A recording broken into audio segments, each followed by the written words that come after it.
празднуете 30-летие, принимаете уже поздравления, я так понимаю? Да. Поздравление достаточно большое, поэтому я зачитаю лишь несколько предложений из него.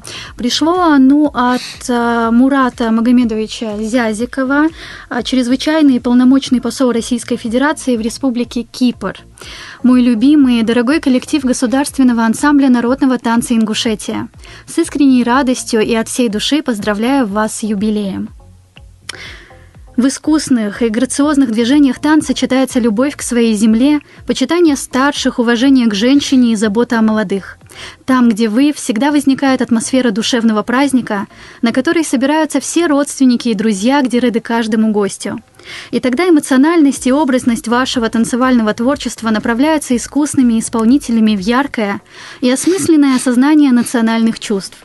Тех неотъемлемых чувств и переживаний, которые усиливают ощущение национальной и самобытной идентичности ингушей в большой семье народов России. Вы даете возможность окунуться в мир ингушской культуры, ваши триумфальные выступления всегда ждут, им всегда рады. Несмотря на свою молодость, ансамбль Ингушетия высоко поднял искусство народного танца и заслуженно получает огромный неиссякаемый интерес и искреннюю любовь нашей многонациональной России. С праздником, мои талантливые соотечественники!